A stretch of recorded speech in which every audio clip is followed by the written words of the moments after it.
Biologie, podcast numéro 1. Dans ce podcast, il y aura 3 parties. Le chapitre 1, définition et origine des êtres vivants. Le chapitre 2, base moléculaire de l'hérédité. Et chapitre 3, organisation du matériel génétique, le début. Chapitre 1, définition et origine des êtres vivants. Point 1, composition chimique des êtres vivants. Les atomes. Les êtres vivants sont constitués principalement de 4 éléments chimiques.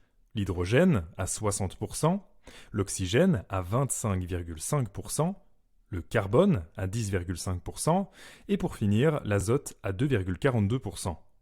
D'autres atomes dans les cellules vivantes en quantité sont moins importantes, comme le fer, le magnésium, le phosphore, etc. Les atomes s'unissent pour former des molécules. Les molécules biologiques. Les sucres ou glucides. Les sucres simples. CN, H2N, ON ou CH2ON. Le nombre de carbone détermine le type de sucre, ribose, pentose, etc. Il y a ensuite les polymères. Sucres simples les uns à la suite des autres, formant des polysaccharides. Il y a une réserve d'énergie chez les animaux, le glycogène, et les végétaux, l'amidon. Ils interviennent dans la constitution des parois des cellules végétales, la cellulose, bactérienne, peptidoglycane, et animale, la chitine. Les lipides, formés de 3 éléments, le carbone, l'hydrogène et l'oxygène, avec parfois des ajouts d'azote et de phosphore. Il y a un comportement hydrophobe. Les liaisons carbone-hydrogène sont non polaires.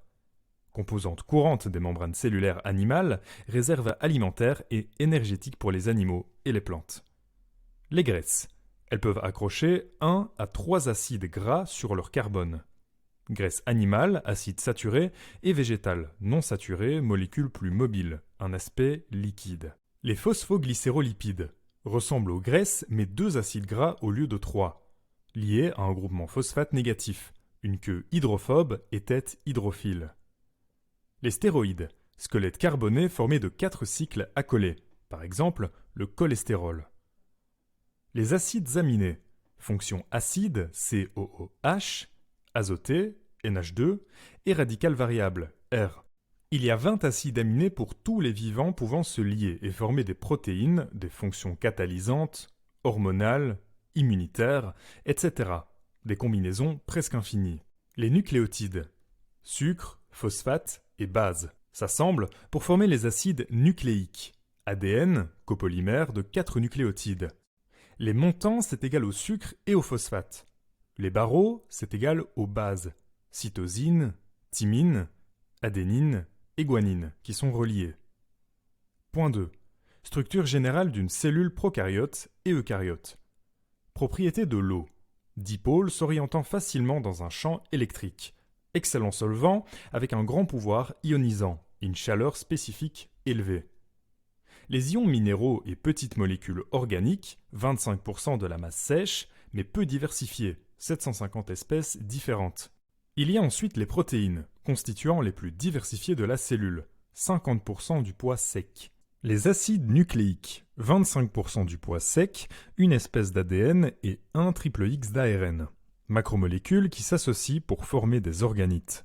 Les cellules prokaryotes, majorité des bactéries actuelles. Escherichia coli, E. coli. Matière de laboratoire favorable car habitant le côlon humain, une source inépuisable. Elle se cultive très aisément, non pathogène, et beaucoup de souches mutées connues et se reproduisent rapidement, un temps de génération de 20 minutes. 70% de sa masse est constituée d'eau, car nécessaire aux réactions biochimiques. La paroi bactérienne, squelette externe protégeant des liquides. Dans toutes les bactéries, muréines, parfois inextensibles, faites de protéoglycanes, chaînes polysaccharidiques liées entre elles par des liens peptidiques. Les chaînes parallèles pontées entre elles, c'est-à-dire les copolymères de NAG, N-acétylglucosamine, et NAM, N-acétylmuramique. La longueur des chaînes et la nature des acides aminés propres à chaque souche bactérienne. Le test de Gram, colorant appliqué sur la bactérie. Il y a 2 types, le gramme positif, paroi de 10 à 80 nanomètres d'épaisseur, constituée seulement de muréine, et le gramme négatif, les plus nombreuses. paroi muréique, plus une couche phospholipidique externe poreuse. Parmi les antibiotiques, beaucoup agissent sur la paroi des grammes positifs. Les lysozymes, larmes, salive, etc. hydrolysent le lien glycosidique. Capsule ou glycocalyx. C'est l'enveloppe extérieure couvrant la paroi. La composition sont des carbohydrates complexes, des acides organiques et des acides glutamiques. Permet la fixation à des surfaces inertes, comme des dents, des rochers, etc., et à des cellules eucaryotes et à d'autres bactéries qui permettent la fusion donnant lieu à une enveloppe commune à toute la colonie, par exemple des plaques dentaires. La membrane plasmique, composée de protéines intégrales, c'est-à-dire traversant la bilame ou extrinsèques. Et il y a aussi les phospholipides complexes, molécules amphiphiles, c'est-à-dire moitié hydrophiles, moitié hydrophobes, et aussi asymétriques.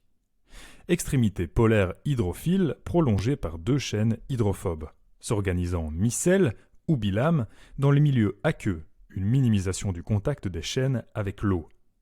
Ces derniers empêchant le passage des molécules hydrophiles tournent sur leur axe et changent latéralement de place environ 10 exposants 7 fois par seconde. Bicouche lipidique. Structure fluide où les lipides se déplacent et peuvent créer n'importe quelle configuration sans perdre de cohésion. Tendance à se refermer sur elle-même, un pouvoir d'union, une fusion, et de divorce, une fission. Les ribosomes. Organites subfériques siègent de la synthèse des protéines, 60% d'ARN, 40% de protéines. Ceux des prokaryotes sont plus petits et de l'ordre de 20 à 30 000 polysomes. C'est égal à un ensemble de ribosomes synthétisant les protéines. Chaque brin comporte environ 3 × 10 exposant 6 nucléotides. Une polymérisation faite entre groupe phosphate du carbone 5' et celui du carbone 3', liaison de type 5', 3', confère la polarité aux acides nucléiques. Alternance de pentose et de phosphate liés par des liens covalents. Les bases azotées sur carbone 1', c'est égal à des bras latéraux de cet édifice moléculaire. L'hyaloplasme, solution complexe de petites molécules et d'ions, et de grosses molécules. Autre organite, la flagelle. Elle permet le mouvement, plus simple et fin que ceux des eucaryotes. Le pili, des ponts permettant la conjugaison bactérienne et l'adhérence au substrat. Le chromatophore, invagination de la membrane plasmique formant des cavités contenant des pigments chlorophylléens. Et le plasmide, petite molécule d'ADN portant un nombre limité de gènes et dont la réplication est indépendante de celle de l'ADN principal. Elles peuvent se transmettre par conjugaison. La cellule eucaryote, beaucoup plus grosse que les prokaryotes. Point 3. Origine de la vie. Qu'est-ce que la vie ? 3 propriétés la caractérisant. Les organismes vivants établissent des échanges contrôlés avec le milieu, le métabolisme. La deuxième, pour assurer ce métabolisme, ils consomment de l'énergie. Et troisième, ils s'auto-reproduisent. Tout système vivant doit pouvoir 1. Élaborer ses propres constituants à partir de matériaux environnementaux. 2. Extraire l'énergie du milieu et la convertir en travail devant être accompli pour rester vivant. 3. Catalyser les nombreuses réactions nécessaires à ces activités. 4. Informer ces processus biosynthétiques d'une manière telle que sa reproduction précise soit garantie. 5. S'isoler pour contrôler strictement les échanges avec l'extérieur. 6. Réguler ses activités afin de maintenir son organisation dynamique en dépit des variations du milieu. Et 7. Se multiplier. Évolution prébiotique. L'évolution physico-chimique portant sur la structuration et la complexification des molécules. Peut être une source de vie extraterrestre. La météorite de Murchison par exemple, avec 20 acides aminés naturels dedans. Première hypothèse, d'oparine, les biomonomères. Les conditions terrestres à ce moment-là étaient différentes des conditions actuelles. Une atmosphère primitive contenant H2O, CO, CO2, H2, SO2, H2S, CH4 et NH3. Il n'y avait pas d'oxygène moléculaire ni d'écran d'ozone. Un bombardement d'UV ayant pu synthétiser des molécules organiques qui auraient ensuite donné des molécules complexes, des sucres, des acides aminés, etc. L'expérience de Miller. Un ballon avec un mélange gazeux, de la vapeur d'eau, de l'ammoniac, etc., qui sont soumis à des décharges électriques régulières. synthétisation des composés organiques, acides formiques, urée, acides aminés, etc. Il y a une preuve que les molécules organiques peuvent être synthétisées en dehors des vivants. Par après, une amélioration, une synthétisation de purine, de sucre et même ATP. Les biopolymères. Le chauffage d'un mélange anhydre ne contenant pas d'eau, d'acides aminés, les proténoïdes. La découverte de l'argile et de la lave favorise la polymérisation, absorption de monomères. Deuxième hypothèse, d'oparine, les protobiontes. La vie apparaît dans des gouttes, formation d'une structure ressemblant à la membrane cellulaire. Accumulation et catalyse de réactions internes, les protobiontes. Si les enzymes sont présentes au début du métabolisme, il y a un prélèvement d'éléments extérieurs et largage des produits des réactions. Sélection chimique petit à petit. Système avec catalyseur permettant la fabrication d'une molécule utile qui possédait un avantage. Autre avantage par la suite, présence de molécules autoréplicatives. L'évolution biologique, apparition de l'information génétique. Assure la transmission intergénérationnelle de la division cellulaire, similitude métabolique et fonctionnelle. Modification, c'est égal à l'évolution biologique. L'apparition de la photosynthèse. Les premiers organismes se nourrissaient de molécules organiques, les hétérotrophes.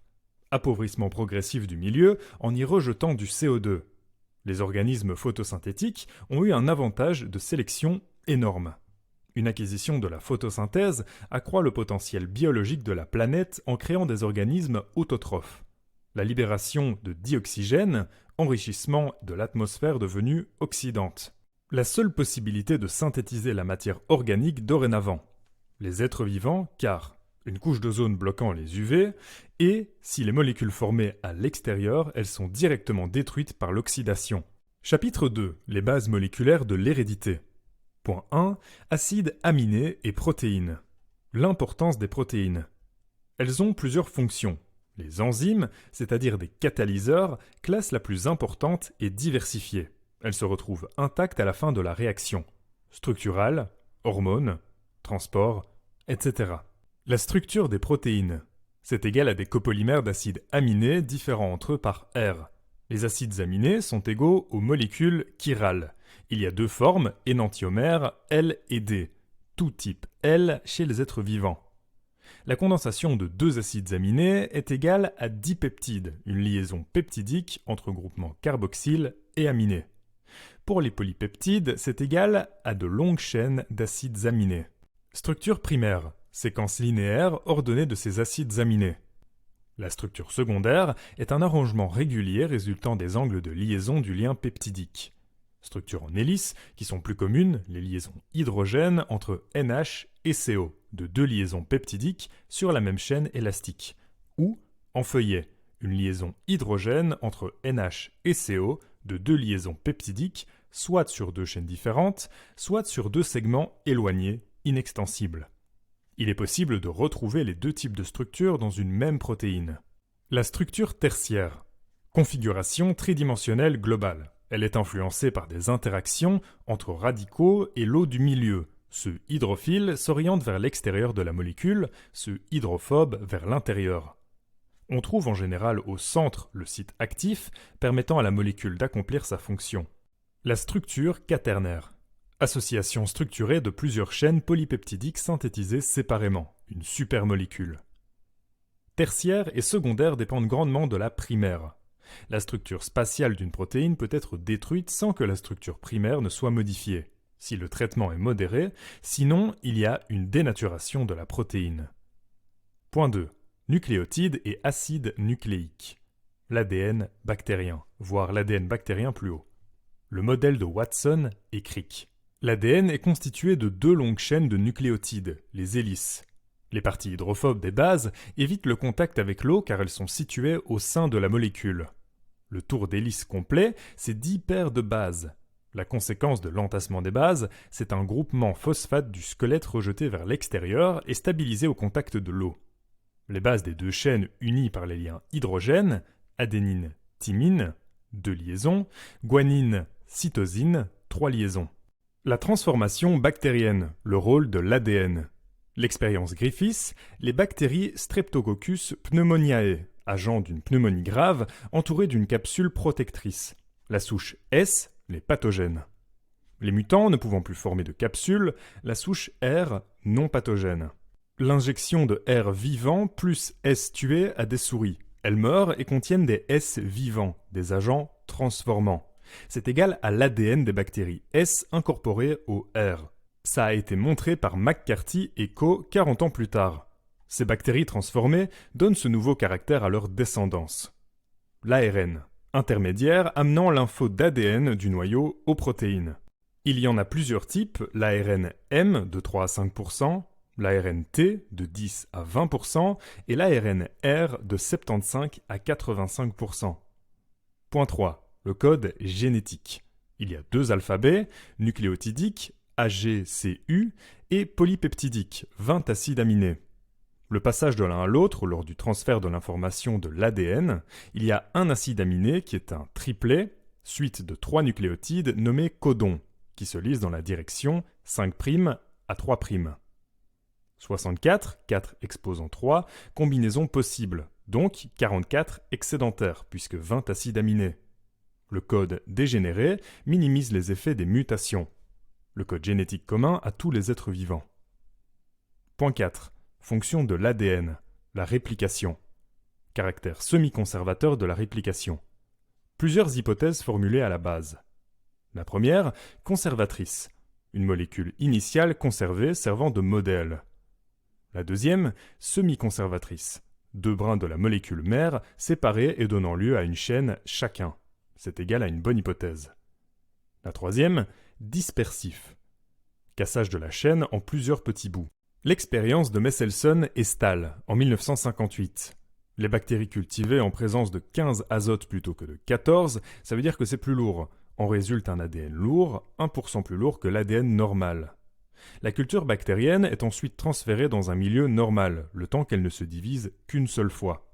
La constatation, c'est que l'ADN nouvelle génération d'une densité intermédiaire entre l'ADN normal et l'ADN lourd confirme la validité de l'hypothèse semi-conservative.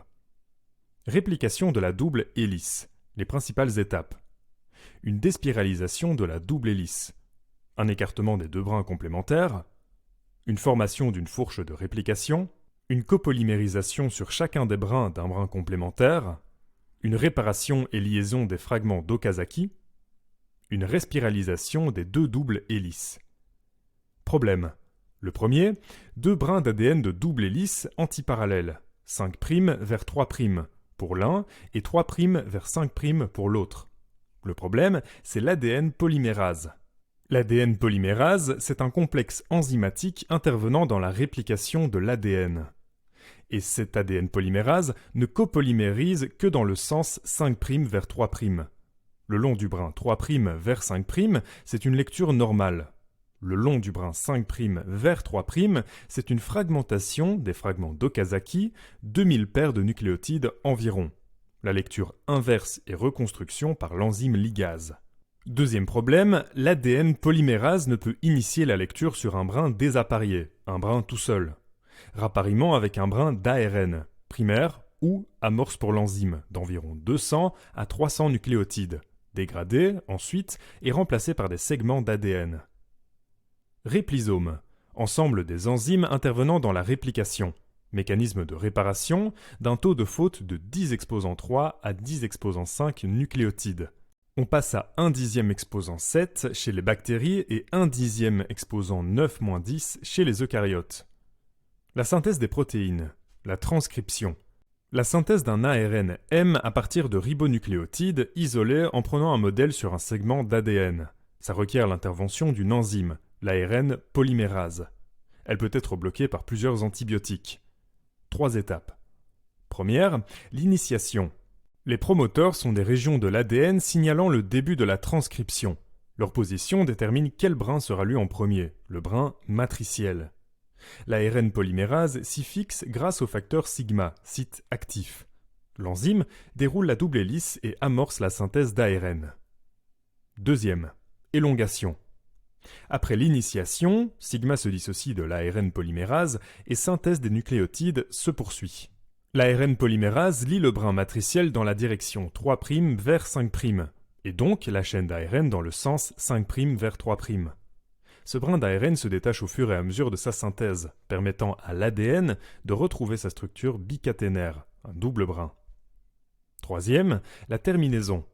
ARN polymérase reconnaît des signaux de terminaison de la chaîne qui sont encore mal connus. La traduction. 3 étapes également. Première étape, l'initiation.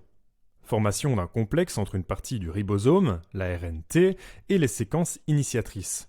Deuxième étape, l'élongation. Grande sous-unité du ribosome qui s'attache au complexe. Un lien peptidique catalysé par l'enzyme unit les 2 premiers acides aminés. Il y a une expulsion de l'ARNT vers le cytoplasme et progression du ribosome le long de l'ARN M sur une distance d'un codon. Troisième, la terminaison. Rencontre d'un codon stop, libération de la chaîne d'acides aminés du dernier ARNT. Nouveau peptide libéré, dans le cytoplasme et ribosome redevient disponible pour synthétiser une nouvelle chaîne peptidique. Les instruments. A. L'ARNT. Apporte les acides aminés au ribosome. Alternance des régions bicaténaires, l'hélice, stabilisée par les liens hydrogènes, et monocaténaire, une structure globale, feuille de trèfle. Il y a plusieurs sites actifs. L'anticodon, triplet de nucléotides, l'acylation, un site d'attachement d'un acide aminé, et les sites d'attachement de l'ARNT au ribosome. Elles contiennent des ribonucléotides, les 4 bases de l'ADN et les bases rares, constituant la 3e base de l'anticodon et permettant le remploiement de l'ARNT. Chaque type d'acide aminé, libre, peut se lier par une enzyme à un ARNT spécifique. Point B. Les ribosomes. Ils sont le siège de la copolymérisation des acides aminés. Ils assurent le positionnement correct des ARNT et établissent des liens peptidiques avec les acides aminés qu'ils assemblent. Ils comportent 2 sites de liaison, une enzyme et un site de liaison pour l'ARN. Remarque, plusieurs ribosomes peuvent lire simultanément un même ARN M. Les groupes de ribosomes sont des polysomes. La traduction peut être inhibée par des antibiotiques. La synthèse n'est possible que grâce aux protéines enzymatiques préexistantes. Chapitre 3. Organisation du matériel génétique. Point 1. Matériel génétique chez les prokaryotes. L'ADN annulaire. Chez les bactéries, le nom ADN chromosomique, les molécules pelotonnées sur elles-mêmes situées au centre de la cellule et fixées à la membrane plasmique en un point, le nucléotide. Les plasmides. Molécules d'ADN circulaires distinctes du chromosome principal et s'autorépliquant. Elles sont transférables par conjugaison en majorité. Elles contiennent également des gènes favorables à la bactérie, résistance à un antibiotique, facteur de pénétration cellulaire, etc. Elles expliquent souvent la virulence d'une souche de bactéries pathogènes. La réplication. À partir du point d'initiation et progresse dans les 2 sens, l'œil de réplication, le long de l'anneau formé par le chromosome. Un brin synthétisé de façon continue, l'autre façon discontinue des fragments d'Okazaki. La vitesse généralement est plus élevée chez les prokaryotes. Point 2. Matériel génétique chez les eucaryotes. La cellule eucaryote, information portée par les chromosomes, molécules d'ADN bicaténaires, présente sous forme de structure complexe, située dans le noyau. Distinct que lors de la division cellulaire, le nombre de chromosomes spécifiques à une espèce. Le noyau en intercinèse. L'intercinèse, c'est la période s'étendant entre 2 divisions cellulaires successives, pendant laquelle se produisent des biosynthèses nucléaires, la réplication, la transcription, etc. L'enveloppe nucléaire. Les eucaryotes, portion spécialisée du RE isolant le noyau, lisse côté noyau et polysome côté cytoplasme. Les pores nucléaires, par milliers, en forme de pizza contrôlant les transits. La membrane nucléaire interne délimite un espace, les nucléoplasmes contenant le suc nucléaire, la chromatine et les nucléoles. La chromatine, réseau fibrillaire dans le noyau en intercinèse. Elle se présente sous 2 formes coexistant dans le noyau. L'hétérochromatine, les masses compactes, et l'euchromatine, les fibres. Elle est formée d'ADN, d'histones, protéines basiques participant à sa structure, compte parmi les protéines les plus conservées, mais aussi de protéines non-histones, des régulateurs de la transcription et de la traduction, organisateurs spatiaux et enzymes. Les noyaux d'eucaryotes, une grande quantité d'ADN excédentaire prokaryotes, grande partie du génome, c'est-à-dire des gènes gérant la synthèse des ARN et des protéines. Chez les eucaryotes, moins de 70% correspond à ces fonctions, 30% d'ADN non codant. L'ADN répétitif. Génome eucaryote, jusqu'à 10% d'ADN satellite. Ce nom a été donné car il présentait un ratio inhabituel de nucléotides, permettant ainsi de les isoler par centrifugation en gradient de densité. L'ADN répétitif non codant se trouvant généralement au centromère des chromosomes ou à ses extrémités. Ça subit des mutations fréquentes, ADN très différents en fonction de l'individu, une mise en évidence par la technique des empreintes génétiques, envoi d'enzymes coupant les séquences d'ADN répétées en fragments. L'hybridation de ces derniers est une mise en évidence des différences et des similitudes. La technique permettant d'identifier les individus grâce au matériel cellulaire et d'établir des filiations de paternité. La structure de la chromatine. Tassée à l'extrême, elle se déroule en présence d'une force ionique très basse en perles. Complexe d'ADN et d'histones appelé nucléosome. Tassement en chromosome. Empaquetage en nucléosome, une réduction x6. Fibres nucléosomiques enroulées hélicoïdalement, telles que les solénoïdes. Réduction x50. Une disposition en large boucle maintenue par des protéines non histones. L'ADN doit se dérouler jusqu'au collier de nucléosomes pour que la synthèse d'ADN ou d'ARN se fasse. Les nucléoles. Appareil de production des ribosomes, 85% de protéines, 10% d'ARN et 5% d'ADN. Chaque nucléole est associé à une région d'un ou de plusieurs chromosomes, dont l'ADN constitue celui d'une nucléole. Il contient les gènes codants pour les ARN ribosomiaux. Les centres fibrillaires du nucléole contiennent les organisateurs nucléolaires. La région granulaire, les sous-unités ribosomiales. La réplication chez les eucaryotes. Chromosomes constitués d'unités réplicatives, les réplicons, qui sont associés en une molécule d'ADN ininterrompue. La vitesse de réplication moindre chez les eucaryotes, alors qu'ADN a répliqué x1000 par rapport aux prokaryotes. Le handicap pallié par le nombre de points d'origine, les réplicons, le démarrage simultané en plusieurs points de chaque chromosome. Les étapes. Première, 2 brins de l'ADN parental se séparent formant un œil de réplication. Deuxième, la réplication progresse dans les deux sens en étirant l'œil de réplication. Et troisième, un œil de réplication finit par fusionner avec le suivant, synthétisant 2 brins. La transcription chez les eucaryotes. Séquences d'ADN codantes pouvant être coupées par des segments non codants. Les chromosomes. ADN satellite concentré aux extrémités, les télomères, et au centromère. NB. Dans certaines cellules, des enzymes télomérases ou enzymes de l'éternité refabriquent des télomères. Potentiel de division plus élevé, les cellules cancéreuses sont caractérisées par une haute teneur en télomérase. La transcription proprement dite. Les prokaryotes. ARN messager peut traduire après sa synthétisation. Les eucaryotes, il y a une modification nécessaire avant d'entrer dans le cytoplasme. Addition à l'extrémité 5' d'un nucléotide spécifique et fixation d'une queue à l'extrémité 3', protégeant l'ADN des enzymes cytoplasmiques. Beaucoup de gènes eucaryotes contiennent des sections d'ADN transcrites en ARN messager, mais excisées avant que l'ARN ne soit traduit en protéines. Les sections éliminées, les introns, superposées entre les exons, régions codantes de l'ADN et de l'ARN messager, un gène contenant les introns est transcrit en entier. Mais après l'addition de la queue, ces derniers sont éliminés et les exons liés entre eux un épissage. Les karyotypes. Représentation ordonnée de l'ensemble des chromosomes d'une cellule. Technique de réalisation, cultiver les cellules à étudier en présence d'un poison mitotique, bloquant la division à la métaphase.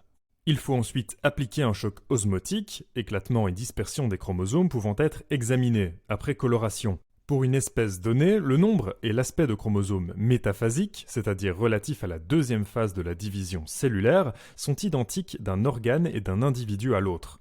Diploïdes, des chromosomes présents par paire, 2 N chromosomes. Haploïdes, les chromosomes présents en un exemplaire, N chromosomes, l'homme possède dans ses cellules 23 paires de chromosomes, 22 semblables chez le mâle et la femelle, autosomes, et un déterminant le sexe, XX pour la femme et XY pour l'homme, les hétérosomes. Un nombre anormal de chromosomes entraîne de graves conséquences sur l'individu, vu plus tard.